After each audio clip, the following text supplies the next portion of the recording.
tem uma visão sobre a norma um pouco diferente da sua, por isso que foi tão bom te ouvir. Você falou que as normas são muito importantes, mesmo tendo esses números... Tendo esses números que são... muito baixos. Alguns até ridículos, né? Isso esse da 15575, que o LNW você pode ter 80, isso não é ridículo, isso é uma palha... Né? do piso, isso é uma palhaçada. Para quem está nos né? ouvindo, isso e nada... isso e nada é a mesma coisa.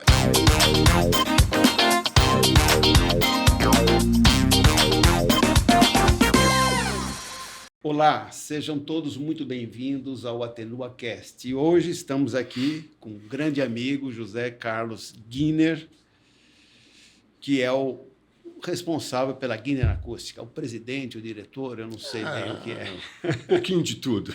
Eu vou falar um pouquinho do que eu sei a teu respeito e depois você complementa se for o caso. Ele é engenheiro, é fundador da empresa e eu considero você um dos pioneiros na acústica, principalmente falando de São Paulo, né? E eu vejo que você sempre pegou essa bandeira do conforto acústico, vê a sua participação em associações e as obras que você faz, né? E eu destaco sempre algo que me marcou muito, Giner, que foi, eu estava em Buenos Aires, no congresso da FII, vi você apresentar uma obra, né, que foi, se não me engano, 44 salas que você fez para a Disney, lá em Buenos Aires, e eu fiquei muito orgulhoso de ver um brasileiro, né, exportando, né, principalmente essa parte acústica.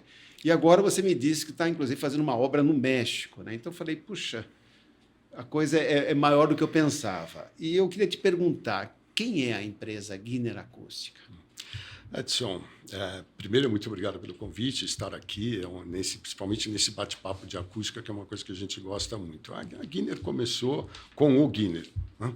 Eu sempre gostei de acústica, sempre trabalhei com essa parte de acústica e eletroacústica e acabei, num determinado momento, eu falei, com 40 anos, eu falei, agora é o momento de eu criar alguma coisa ou ver o que a gente vai fazer. E aí acabei criando a Giner, já pensando no futuro do mercado, que eu acho esse mercado, Edson, muito promissor. Por mais que ocorra, por mais problema de mercado, questão financeira, governo, isso, aquilo, eu acho o mercado de acústica muito promissor. Então, estamos na ponta do iceberg. Na ponta do iceberg. Então, há 27 anos atrás, eu já vislumbrava isso. E isso mostra hoje, pelo que nós fazemos, pelo que já foi feito, que eu não estava errado. Então, eu acho que esse é um mercado muito promissor. Então, começou comigo, com muita dificuldade, porque eu era sozinho, então a gente tinha que fazer as medidas. Primeiro, ter os projetos, buscar desenvolver a parte comercial, depois conquistar isso, depois fazer o projeto, depois entregar o projeto, fazer a medição, fazer o laudo. Começou. Você fazia a medição? Fazia a medição também, e nesse ponto eu tenho que agradecer também muitas pessoas, Edson, porque a gente teve muita ajuda também. Você não chega num lugar assim, por mais competência que você tenha, sozinho. Sempre nós tivemos alguma ajuda de alguém que falou, olha, eu vou investir nisso, você faz isso, depois você paga isso daqui, para lá e para cá, e a gente foi, com uma certa seriedade, a gente foi conquistando tudo isso. E depois, aí a Giner começou a crescer, começou a pegar uns projetos maiores, nós começamos a trazer pessoas para trabalhar conosco e hoje nós estamos com um quadro de 13 pessoas, entre engenheiros e arquitetos, 10 profissionais trabalhando na parte técnica. Inclusive pessoas de alto nível. Inclusive, já convidamos pessoas da sua equipe para vir aqui falar conosco. Sim. Provavelmente virão. Que bom, que bom. E como é que você vê a acústica hoje no Brasil? Nós já alcançamos um patamar assim expressivo ou ainda... Não, eu acho que expressivo ainda não. Eu acho que a acústica, do tempo que eu comecei, ela cresceu muito.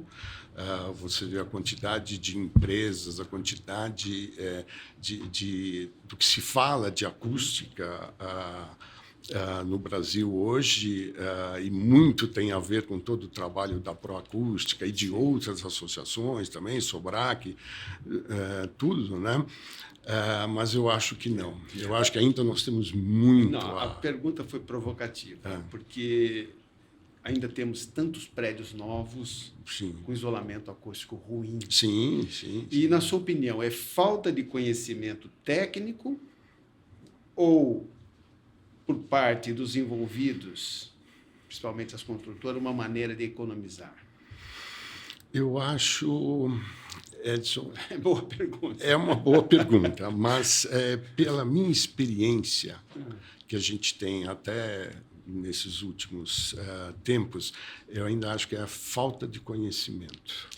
Você não vê que a construtora queira economizar e Vejo. vê também isso? Vejo. Mas quando você consegue provar para a construtora que aquilo vai ser um passivo grande para ela no futuro, as construtoras que são sérias, aquelas construtoras que sabem dar valor ao dinheiro, elas param, repensam e chamam você para conversar.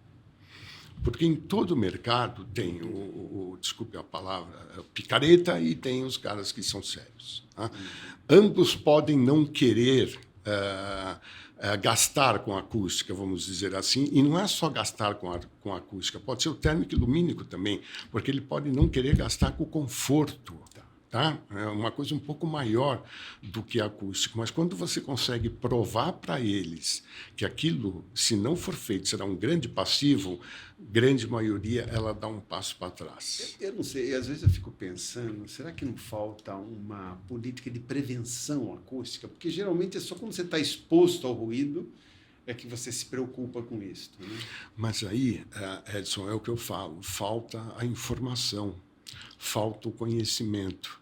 E, nesse ponto, nós temos que investir cada vez mais, porque cada vez mais que nós falarmos de acústica, cada vez mais nós falarmos que aquilo vai acontecer, as pessoas vão ter noção e vão, pelo menos, perguntar para alguém, será que eu vou ter esse problema ou não? Hoje, nem isso eles fazem. Entendeu? Então, essa que eu acho Esse é um caminho. Né? Esse é um caminho. Informação é um caminho. Agora, falando, Guiner, de obras, assim, quais foram os maiores desafios que você enfrentou? Olha, maiores desafios sempre foram aquelas obras que envolviam isolamento acústico. Né? Aquelas obras onde você, por exemplo, fazer um estúdio na cobertura de um prédio de 50 anos, que você não tinha mais, como eu vou dizer, as plantas de fundação, e tinha que fazer salas com... Eu lembrei de 3 obras, assim, 3 ou 4 obras suas, icônicas. Uma talvez seja essa, era o Capital Inicial, né? Lembro também que você fez... Não é à toa que o Depay não quer sair do Rosenwood, porque foi o Guiner que fez. Não quer sair de lá. Custa 240 mil reais por mês ao Corinthians e não quer sair de lá. Né? Então, eu citaria o Capital Inicial, o Rosenwood, a CNN na Paulista, que é uma também obra foi um icônica. Grande desafio. Essa da Argentina, e também queria ver um pouquinho desse teu projeto no México. Mas vamos começar pelo Capital Inicial, porque eu tive a oportunidade de conhecer esse apartamento depois de alguns anos. E da alegria do baterista, como é que chamava? Né? Felemos. Esse cara, incrível. Felemos, ele até tocou para nós lá, muito satisfeito com que ele tinha na casa dele um estúdio. Imagina, sem incomodar os vizinhos. E eu lembro que foi um baita desafio. Fala um pouco do desafio. Esse foi um baita desafio, porque, primeiro, que ele foi feito há quase 20 anos atrás. Né? Então, todo o nosso conhecimento não é o mesmo conhecimento que nós temos agora, depois de passado por tantos projetos. Né? E era um prédio na região do Pacaembu, muito antigo. Ele tinha comprado a cobertura e no andar superior da cobertura ele quis montar o estúdio. O estúdio não era pequeno e ele, como baterista, ele queria fazer as produções dele lá. Tá? Qual foi o desafio para desacoplar aquilo ali, hein? Para não passar o ruído por transmissão pelas paredes. Esse foi o maior desafio, porque nós não tínhamos as plantas. Como era um edifício de 50 anos atrás, nós não tínhamos as plantas, nós não sabíamos o que era a estrutura, isso e aquilo. Mas, num processo de tentar descobrir o que se tinha, nós acabamos achando os pilares principais, vamos supor assim, da obra, e nesses pilares principais nós construímos uma coisa que como se fosse uma gaiola. Só que essa gaiola Flutuava. ela flutuava, ela estava totalmente desacoplada da laje do edifício. Em cima dessa gaiola é que nós começamos a fazer o projeto de desacoplamento com os equipamentos antivibráticos e depois disso que nós montamos o estúdio, que construímos o estúdio. Então, às vezes, o cara passa lá em cima, olha... Meu, aquilo está voando, aquele estúdio está voando, não tem nada preso, não tem nada ferro, um parafuso, desculpa, não vai prender um estúdio com parafuso, mas não tem nada, ele está voando. O peso dele é que faz com que ele fique. E, como eu falo, foi desafiador, porque era um começo de carreira, era um começo também da empresa que forneceu os antivibráticos, fazendo os seus... A Getzner, austríaca, né? É austríaca, isso. Começando a desenvolver Brasil, os produtos aqui no Brasil, então foi desafiador, mas a gente conseguiu chegar lá. Essa outra obra aqui, onde mora o Depay, atualmente, Memphis Depay, eu acompanhei ela, fui chamado lá depois que você fez, no Rosewood, e o que me chamou a atenção, e até então eu não sabia, é o Dow Payment, é o downgrade, o downgrade que eles fizeram. Eu queria que você comentasse isso, porque isso é muito uma obra daquele padrão. Ela estava estimada em 1 bi, né, se não me engano. 1 bilhão e 200. E foi caindo. Teve 3 downgrades. E isso atingiu significativamente a acústica. Eu acredito que atingiu significativamente a acústica e deve ter atingido também outras disciplinas. Né? Porque se tinha uma ideia de se fazer uma coisa muito, muito legal, eu acredito que ficou, é um ícone aquilo hoje, né? Ficou muito legal, mas poderia ter em alguns detalhes, esses detalhes ser um pouquinho mais acabados. Teve muito risco aí. Eu diria acabou que dando pouco certo, disso. mas correram muito riscos. Acabou dando certo, mas correu. Que legal essa informação, porque o que a gente mais convive é isso, né? Chega na hora da acústica, ela vira um custo e as pessoas querem economizar e acabam negligenciando. E ainda bem que deu certo, tanto é que ele está lá até hoje. Tirando as pessoas com conhecimento e vai saber o que vai dar aquilo. Né? Agora, como é que você explica um brasileiro conseguir uma obra nessa linha onde nós ainda não temos assim um reconhecimento tal, e você foi lá fora e conseguiu fazer uma obra para a Disney, né? Para a Disney, né? Que é o headquarter deles para a América Latina. Então, como que é isso? Então, explica para nós. Isso às vezes é aquilo, você está no lugar certo na hora certa. Né? Esse projeto da Disney, que foram 2.200, 2.400 metros quadrados só de área técnica, né? Porque o prédio todo é 24 mil metros quadrados, que está em Pilar, quase 50 quilômetros de Buenos Aires. E era uma ideia nova da companhia Disney de fazer 7 a 8 escritórios centrais, regionais, um na América Latina, um na Ásia, um nos Estados Unidos, um na Europa, concentrar isso. E esse da Argentina foi o primeiro. E ele foi o teste. Né? E o que acontece? Eu tinha feito um projeto para a Rádio Disney em 2008 e 2009. Eu participei de uma concorrência. Primeiro, é um fato, eu não tenho vídeo, coisa rápida. Eu fui descoberto por um argentino. Esse argentino veio no Brasil, né, e foi falar com 3 escritórios. E, ao falar com esses 3 escritórios, quando ele foi no nosso, ele pediu um cafezinho, Edson. E quando ele pediu o cafezinho, veio, naquela época, a gente colocava um pauzinho de canela, aqueles coisinhos de canela, que misturava, adoro, né? Isso. O que o cara fez? O cara mexeu o coisa e foi comer, cara, o pauzinho de canela, achando que era chocolate. Não é que o cara quebra o dente. Eu falei, cara, tô fora.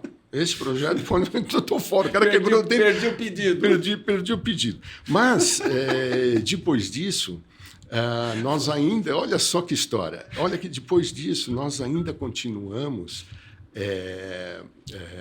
na concorrência, vamos dizer assim, e ele nos indicou para o diretor-geral da América Latina, o diretor-geral de Facilities.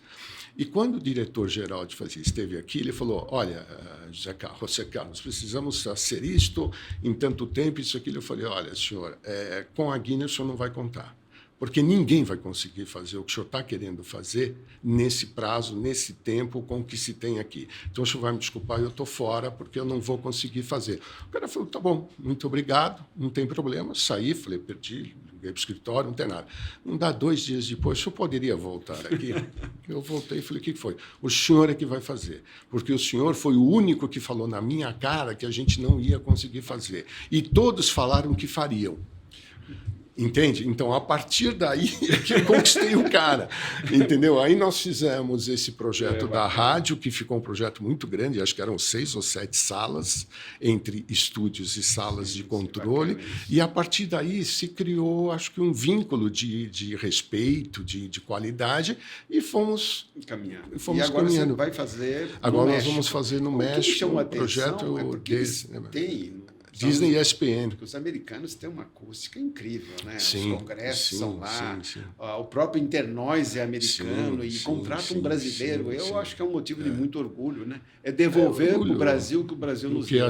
O que a gente nos deu, né? Agora, essa sua sinceridade, eu gosto muito dela. E eu sei que você tem um temperamento muito forte. Muito. Não tem papas na língua. Muito. Mas eu te pergunto, isso também já não te trouxe grandes problemas?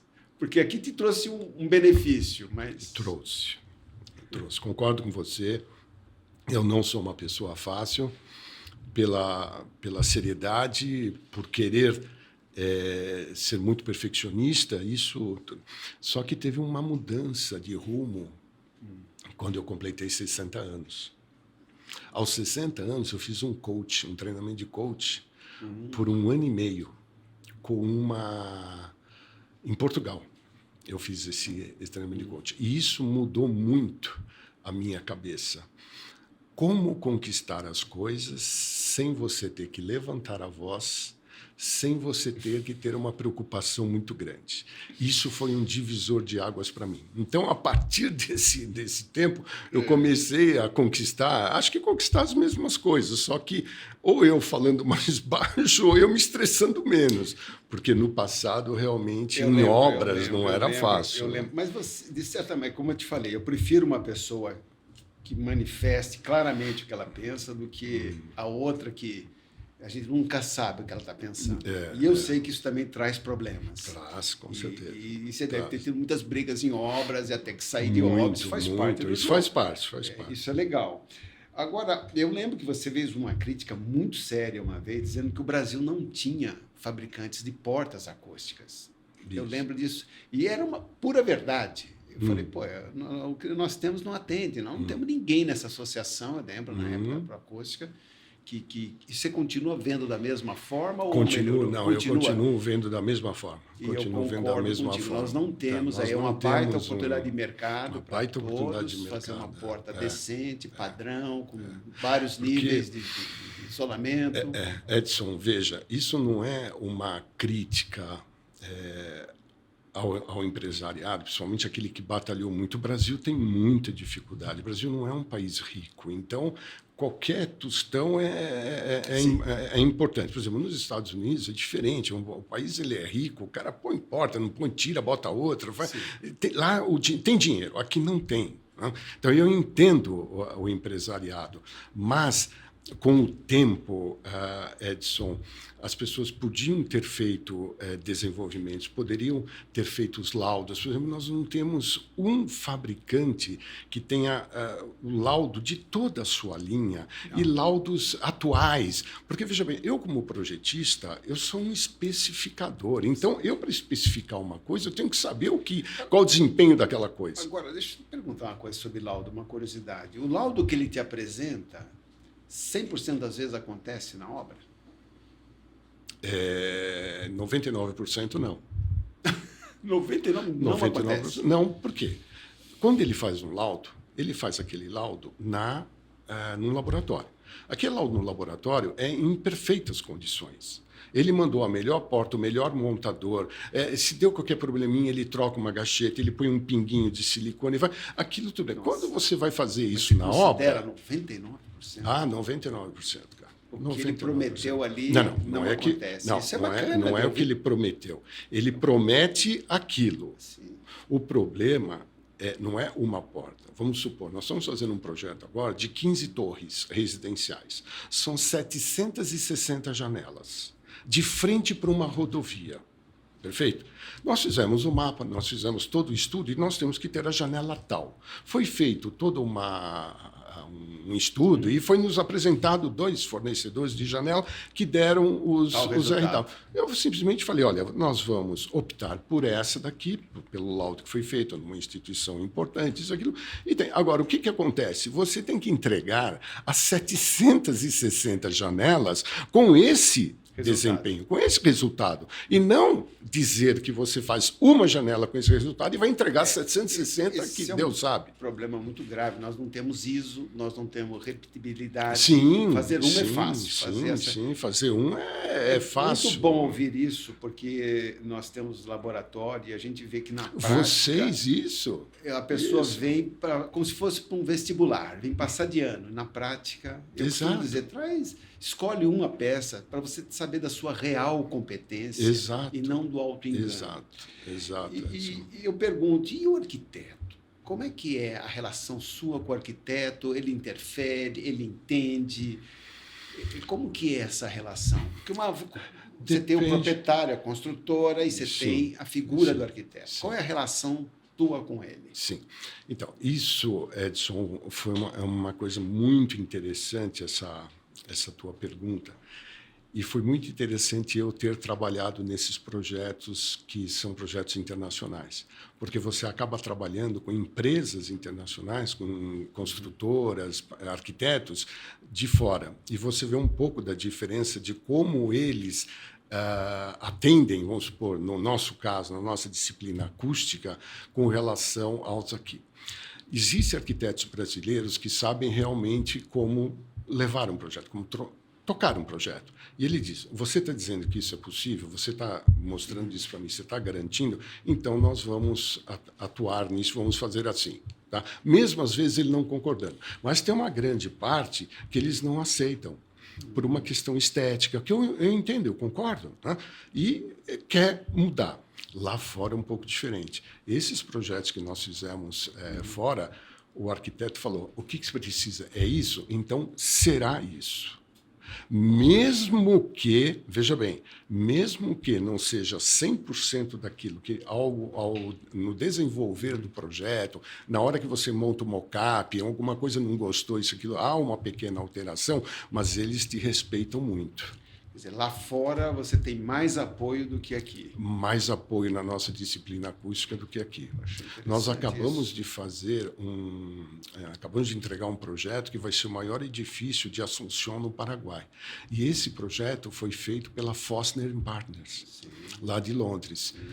Se você visse a maneira como eles respeitavam, ele falou, é isso que tem que ser? Será isso. Mesmo que às vezes ele falava, mas espera um pouquinho, eu fiz esse prédio em Nova York e não aconteceu isso. E a gente falava, tudo bem, então pode ser isso, pode ser aquilo. Mas eles te respeitam, eles te ouvem. Eles te ouvem. Isso que eu acho muito interessante. Não é uma crítica, mas é algo interessante do mercado saber disso. O mercado é bacana isso que você está dizendo. Eu fico...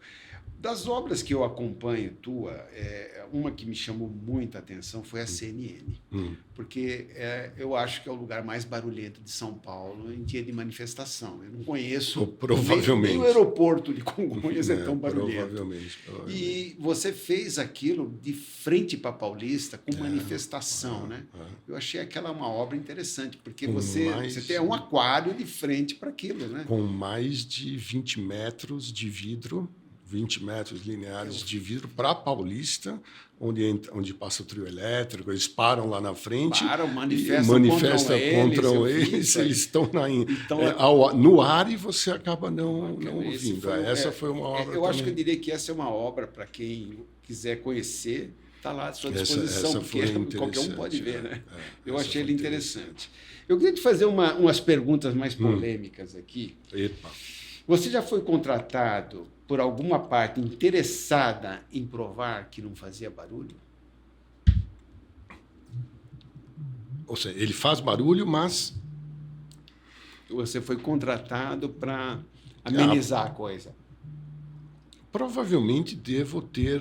Eu não me lembro assim de algum fato que chegou a mim. Porque o que acontece, Edson?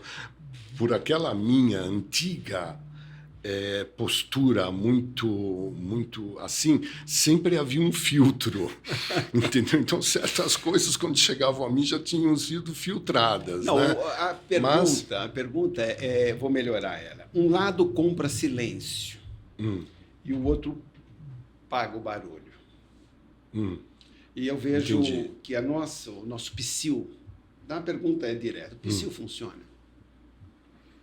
Porque eu vejo tantas casas funcionando nesse país. Eu acho que... Eu já tive vários embates, não só sendo, vamos supor, o assistente técnico da balada, como o assistente técnico da senhorinha que morava ao lado da balada. Eu já trabalhei para esses dois. Isso. Eu já trabalhei para esses dois. Então. Né? Eu acho que... Desculpa eu não ter entendido no começo. Cheguei nesses dois. O problema, Edson, com relação ao psil, eu acho que ele funciona. Ele não tem um corpo suficiente para dar atendimento a todos, porque São Paulo é uma megalópole. Né? Não sei como seria isso. Mas quando ele chega no lugar, aí também falta um pouco de informação, falta um pouco de conhecimento também de como ele agir. Né? Mas eu acho que alguns embates técnicos que eu tive com eles nunca foi assim algo que me chamou tanta atenção, algo assim, tá na gaveta, ou o cara não sabe nada, sempre tinha alguma coisa que daria para... Mas eu acho que falta gente para eles atenderem a todo o mercado. Mas tem um detalhe que eu acho que é interessante colocar. O problema é que nem sempre a senhorinha está certa, porque a questão da audição ela é muito seletiva.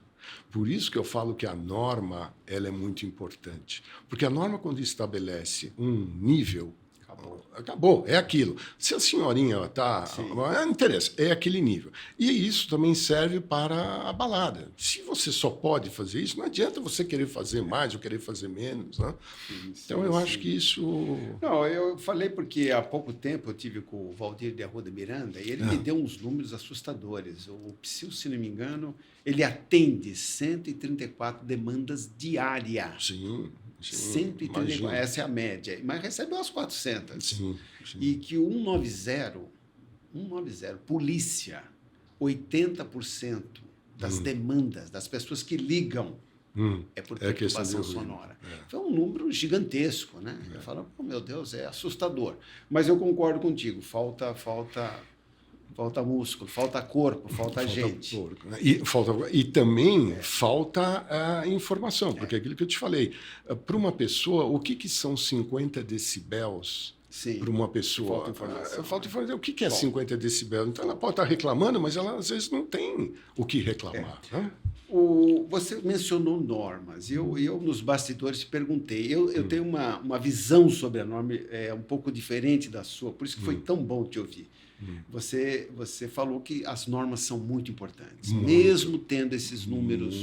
Tendo esses números que são... Muito baixos. Alguns até ridículos. Né? Isso esse da 15575, que o LNW, você pode ter 80, isso não é ridículo. Isso é uma palha... Né? Do piso, isso é uma palhaçada. Para quem está nos ouvindo. Isso e nada... Isso e nada é a mesma coisa. É o nível, vamos supor, que um determinado equipamento pode fazer, um equipamento padronizado, pode fazer acima do andar de baixo, e é o nível de pressão sonora que você pode medir embaixo. Quer dizer, o morador ele não pode recorrer a essa norma. Não, poder ele pode, só que o número está muito díspare, né? E isso é uma coisa também que aí eu vou um pouquinho... desculpe, é uma coisa meio contra a proacústica, né? Que o peso que a proacústica tem, a associação que ela tem, como que ela deixou tanto tempo esse 80 ficar. Tá? Quanto tempo que esse 80 está falando? Aí você fala com um, fala com o outro, fala com o diretor. Mas se a gente for para 75, a gente não quer grande coisa, a gente quer um processo de melhoria. Então, a cada 5 anos, você desce 5 decibéis, até chegar num determinado... Não, mas se nós fizermos isso, nós tiramos... Tira o quê que você tira? Ou você tem poder ou você não tem poder. Vai negociar com os caras, negocia com o CEBIC. Essa é uma bandeira que eu entendeu? acho que você está Bom, correta. fica com esse 80... Você tem uma ideia, eu comprei um apartamento recentemente para a Nicole, a minha filha, né? E estava em construção, eu fui na construtora e falei, olha, eu pago a diferença, mas, por gentileza, faça o piso acústico no andar de cima. Isso. Bom, e a briga foi essa, não posso fazer porque os outros vão querer, não sei, foi assim. Aí acabaram fazendo e nem me cobraram. Acho que eles viram que... Falei, olha, já mudei de prédio, de apartamento, barulho, e o culpado não é ele, é quem construiu isso. O culpado não é ele. O inimigo não é o meu vizinho. E aí eles acabaram fazendo. Então eu sei que é algo... Voltando à questão da norma, desculpe te interromper, Edson, num ambiente que falta, num momento do mercado que falta muita informação, a norma é aquilo que sustenta esse mercado. Se nós não tivéssemos norma, ou se os valores fossem muito diferentes, nós estaríamos perdidos. Graças a Deus que nós temos uma 10151 revisada, uma NBR 10, uma ABNT NBR 10152, assim que se fala, uma ABNT NBR 15575 também, com todos esses problemas, mas ela foi revisada em outros pontos. Graças a Deus que nós temos isso. É o mínimo, mas temos. É o mínimo, né, que nós temos. Mas eu concordo, já se passou muito tempo. Sim, esse 80, não engulo. Desculpe, mas eu não engulo.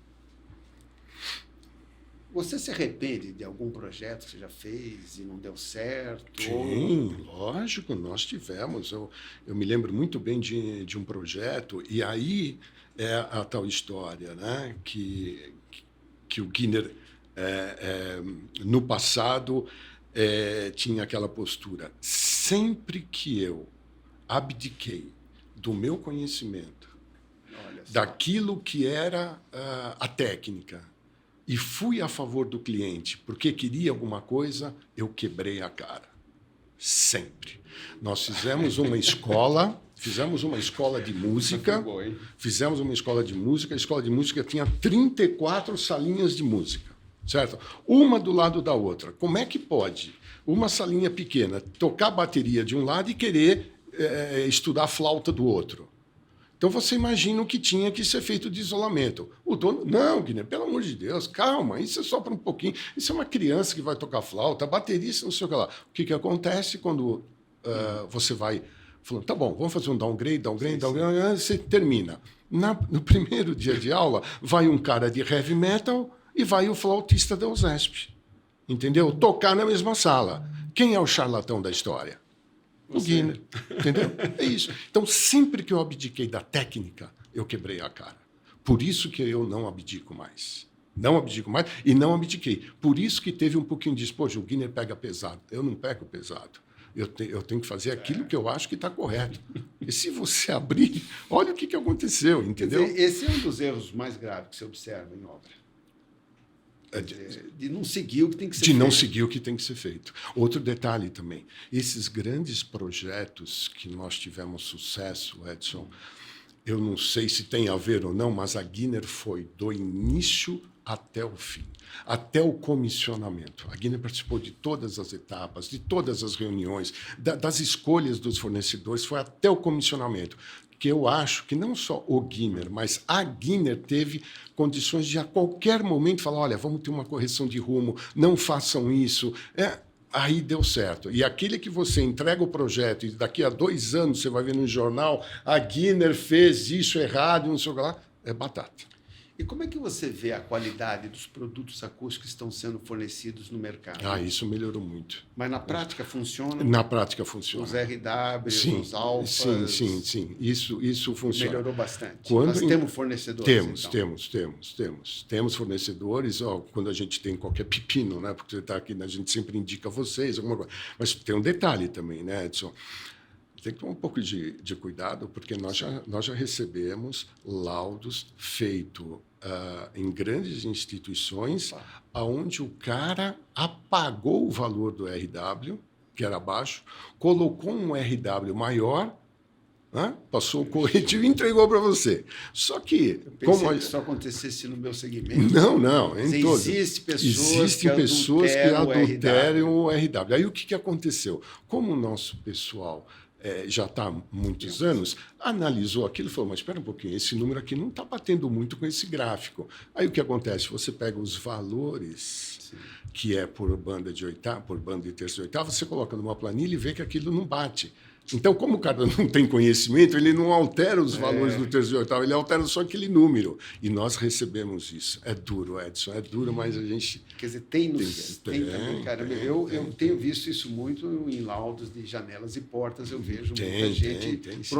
E também tem uma coisa, pouca gente sabe ler também o gráfico. É a informação, não tem informação, ele aceita, né? Mas melhorou muito, Edson. Olha, do tempo que eu comecei, 27 anos atrás, pelo amor de Deus, hoje nós estamos com um parque de materiais e isso se deve muito à questão das normas, né?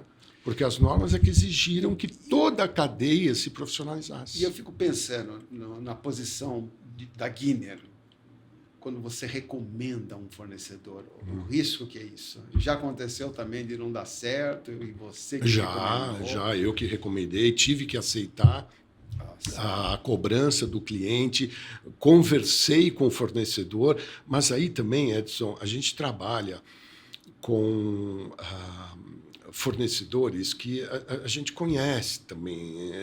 Então, a gente tem um trânsito, a gente tem... Olha, cara, acho que não deu certo isso daqui, nós vamos ter que refazer isso. E as pessoas sempre têm dado o assunto. Porque a gente também tem um pouquinho de bom senso. Quando você começa uma pessoa, você vê assim, fala, não, esse cara não vai fornecer para a Guinness. Não é que não vai fornecer para a Guinness não compra nada. A Guinness especifica. Fala, a Guinness não vai especificar, porque eu sei que aí nós vamos ter problema. Então, a gente faz um filtro. Mas a gente Quando consegue. você vai, por exemplo, uma obra internacional como essa que você tem no México, você leva também fornecedores daqui ou você pega os locais? Eu gostaria de levar, mas as pessoas de facility sempre pedem para utilizar os fornecedores locais. Porque uma vez um cara falou para mim, eu sei que ele até brincou comigo falando em inglês, olha, eu sei que o Brasil é um grande exportador de madeira, mas eu não vou pagar frete de madeira, compra madeira aqui, ponto final, sabe? Ele falou assim para mim, né? E, tudo bem, a gente entende, mas aí, Edson, nesses projetos maiores, a gente também sempre tem um pessoal que viaja e conhece os fornecedores. A gente faz um dia de visita aos Essa locais. É a Cidade do México? Essa é na Cidade do México. Então, a gente faz uma visita local, conhece os principais fornecedores, que são os mais críticos, e, veja bem, eu não preciso visitar um fornecedor de placa de gesso acartonado no México. Mas, por exemplo, o fornecedor da mola eu vou visitar. Entendeu? O fornecedor da lã eu vou visitar. São aqueles mais críticos. Você tem esse cuidado de visitar mesmo? Sim. Só para você ter uma ideia, na Disney, da Argentina, nós fizemos o que a gente chamou de uma semana dos dueños. Dueños são os donos das empresas. Nós elencamos, junto com o escritório de arquitetura lá, porque o projeto foi em inglês, mas teve um escritório de arquitetura que tropicalizou lá. Então, nós fizemos, olha, eu preciso desse fornecedor. Pegamos 3 de cada, aí nós passamos uma semana no escritório deles e cada fornecedor apresentava a sua empresa e apresentava o seu produto. E depois disso, em comum acordo com o escritório de arquitetura, nós fomos elencando qual que era aquele que nós iríamos especificar. Então, não caiu do céu. Nós sabíamos que aquela pessoa podia fornecer. Né? Uma baita responsabilidade. Uma baita responsabilidade, É um empreendimento da Disney também, esse aí que você está falando. Esse do México é da Disney. Eles têm coisas grandes assim no México. Grandes. Né? E esse... por causa do NDA, eu não posso falar muito, mas o tema desse cinema é uma coisa espetacular, o temático dele. Em breve eu acho que eu vou poder falar, mas daqui a pouco vai. Eu fiquei curioso. Hein? Mas é muito interessante. Nós já estamos caminhando para o final e eu queria falar um pouquinho da importância da proacústica, como é que você vê, você colocou um ponto muito importante, eu acho que tem que ser uma coisa... Essa bandeira de melhorar a 15575, principalmente no quesito piso, que é um negócio assim. Esse eu acho que a gente foi a grande escorregada nossa. A gente deveria ter feito um trabalho... porque, Edson, é que nem jogador de futebol. não estou querendo abaixar o nível, mas aquele jogador de futebol, ele pede 1 milhão para receber 300 e vale 150. Então, a Proacústica poderia ter feito um trabalho de falar, veja bem, nós estamos com 80, vamos para 78, vamos para 75, vamos para tanto. E tentar, mas não falar, não, mas se a gente fizer isso, eles vão tirar a acústica do... É que tire, cara, entendeu? Mas não fica com esse negócio ridículo. O maior número de reclamações é o piso. Então, em qualquer construtora, em qualquer... Não, é piso. Piso. Então, isso e essa agora, é uma missão nossa. E é uma missão, eu acho... O acústico todo devia se unir em cima disso. E tentar, pelo próprio nome, pela própria associação. É uma associação que só cresce, estamos com 100 e tantas pessoas, sai 2, entra 15. Sim. Entendeu? Então, esse poder que a Proacústica tem deveria ser utilizado para melhorar isso um pouquinho. Eu acho importante, né? Todo esse movimento que a Proacústica fez e faz... Todo esse o crescimento da acústica tem que ir grande parte da Proacústica. Então, por que ela não usa isso também para a melhoria da norma? Eu sinto que você respira acústica, você é apaixonado pelo tema. Isso é 24 horas. E eu pergunto, se o Giner fosse prefeito por um dia em São Paulo, o que ele faria em termos de acústica, de poluição sonora? Boa pergunta, né? Não, eu acho que seria muito simples. Eu acho que eu decretaria que, não sei em quantos anos, metade da frota, 1/3 da frota teria que ser elétrica, e daqui a tantos anos, 2/3 da frota teria que ser elétrica. Só isso já... E os pancadões, os estádios, os autódromos. Você vê o movimento da Paulista, os moradores da Paulista...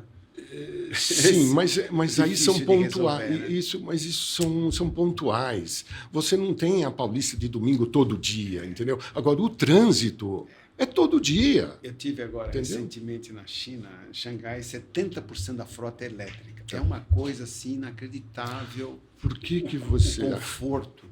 Por que você acha que eu veio com essa ideia? Porque eu estive na China em abril e estive em Xangai. E conversando com as pessoas em Xangai, eu percebi isso, entendeu? Eu nunca imaginei que uma cidade pudesse ser tão silenciosa. Tão silenciosa como ela, é isso. Bom, Giner, eu agradeço muito. Se você quiser deixar alguma mensagem, alguma consideração final, eu sei que foi muito bacana. Acho que você tocou nos pontos assim, interessantes, essa puxada de orelha que nós temos que ter.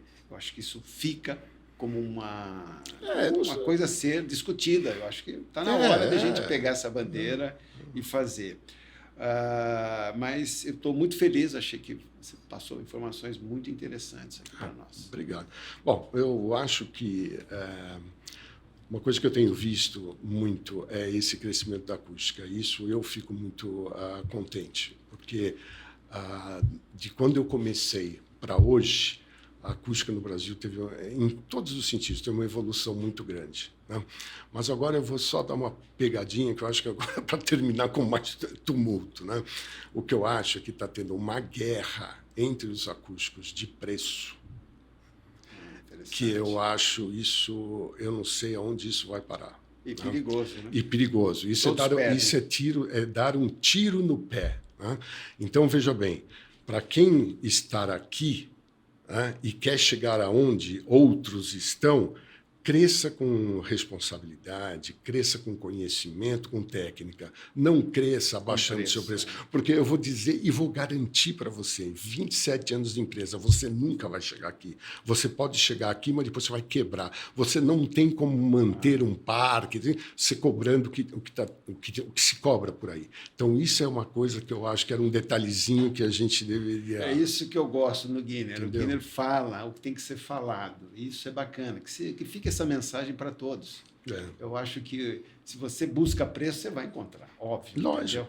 Muito obrigado, Guilherme. Eu que agradeço a você o convite e espero que a gente tenha passado alguma coisa de acústica para vocês. Obrigado, Edson.